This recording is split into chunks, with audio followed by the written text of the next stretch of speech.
সুরুজ বীজ ঘরের পক্ষ থেকে জানাই আন্তরিক অভিনন্দন। আসসালামু আলাইকুম। আসলে কি বলবো, আমি যে পেঁপে বাগানের ভিডিওগুলো যে ছাড়ছিলাম, আমার এক বড় ভাই আমার ভিডিও দেখে ভাইয়ের 22 বিঘার মতো পেঁপের বাগান আছে। ভাই এটা এই এলাকায় কোন জায়গায় থেকে যেন পেঁপে চারা কিনছে, চারা কিনে পেঁপে লাগানো হয়েছে। তো এই পেঁপেগুলা প্রত্যেকটা গাছে পেঁপে ধরছে। দেখেন, প্রত্যেকটা গাছের পেঁপে সর্বোচ্চ গেলে 100 গ্রাম করে ওজন, 100 থেকে 150, 200 গ্রামের উপরে কোনো ওজনের পেঁপে নেই। এবং প্রত্যেকটা গাছেই পেঁপে আসছে। পেঁপের গাছ একদম জাত খারাপ। আর ভাইয়ের যেহেতু এইখানে একটা জমি হচ্ছে 8 বিঘা জমির দাগ।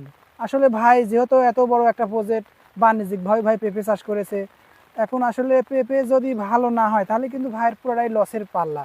তো আমি এখানে আসছি, আমি আপনাদের ঘুরে দেখাবো, আপনারা দেখেন। প্রত্যেকটা জিনিসেরই একটা সময় সাপেক্ষে নিয়ম নীতি আছে। কারণ জাত ভালো না হলে কোনো সময় কোনো ফসল ভালো হয় না। আমি এক বড় ভাইয়ের বাগানে আসছি, দয়রামপুরে। ভাই আমাকে পেঁপে বাগান দেখানোর জন্য আসছে। আসলে আমার বাগানে পেঁপে ধরে না কেন, আর যে পেঁপেগুলো ধরে সে পেঁপেগুলো চলে না এবং ছোটো ছোটো।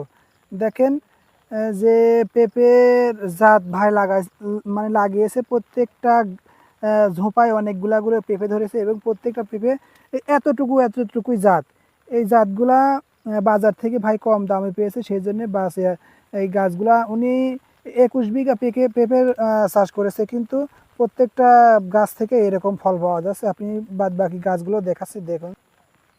সঠিক জাত না হলে কোনোভাবেই কোনো কৃষক লাভবান হবে না। দেখেন, প্রত্যেকটা গাছে ভালো পেঁপে ধরেছে, কিন্তু প্রত্যেকটা পেঁপেই এই এরকম সাইজ। প্রত্যেকের সর্বোচ্চ গেলে একটা পেঁপের ওজন 100 গ্রাম থেকে 150 গ্রাম হবে। এত যদি পেঁপে ধরে আর এরকম জাত যদি হয়, তাহলে তো এই বাগানওয়ালা অবশ্যই লাভবান হবে মনে হয়।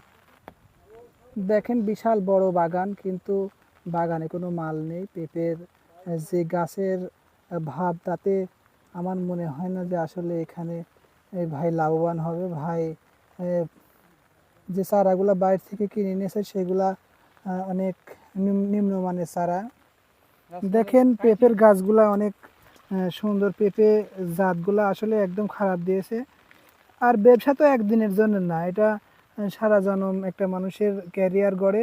আসলে ভাইকে যে বীজগুলা দিয়েছে খারাপ, এতে তো ভাইয়ের লস হয়েছেই। তাতে ওই যে এখান থেকে চারাগুলা সংগ্রহ করেছে, আমার মনে হয় যে ভাই ওইখান থেকে ওই নার্সারি আর কোনোদিন চলবে না। দেখেন কত সুন্দর পেঁপে ধরেছে, এক একটা ঝোপা ঝোপা আমের মতো পেঁপে ধরেছে ভাইয়ের এই বাগানে। এক একই বাগানে 8 বিঘা জমি, এই পেঁপে বাগান। এই পেঁপে বাগানে প্রচুর পরিমাণে আজকে প্রচুর পরিমাণ বৃষ্টি, তারপরেও আমি মাঠে আসছি মাঠ পরিদর্শনে। আসলে পেঁপের গাছগুলো কেমন হয়েছে, আমি একটা ভিডিও ছাড়ছিলাম পেঁপের, সেই পেঁপের ভিডিও দেখে ভাই আমাকে বাড়ি থেকে গাড়ি করে এটা ভাইয়ের জমিতে আনছে, ভাইয়ের জমি দেখানোর জন্য। এই এক দাগে জমি হচ্ছে 8 বিঘা, এখানে অনেক টাকা ব্যয় করেছে ভাই, কিন্তু কোনোভাবেই এখান থেকে ভালো কিছু পাবে এটা আশা করা যায় না। সেই জন্য আমি বলি, যারা সবজি কিংবা যে কোনো ধরনের পেঁপে, এইসব যে কোনো ধরনের বাণিজ্যিকভাবে চাষ করতে হলে অবশ্যই আপনারা আমাদের সঙ্গে যোগাযোগ করতে হবে। প্রত্যেকটা জিনিস বিশ্বস্ততার কারণ, বিশ্বস্ত ছাড়া কোনো কিছু হয় না। অধিকাংশ গাছে দেখেন এগুলা মুজাহিক ভাইরাস আক্রমণ করেছে। অধিকাংশ গাছে আবার পেঁপে ধরেছে, কিন্তু এরকম মদ্দা গাছ।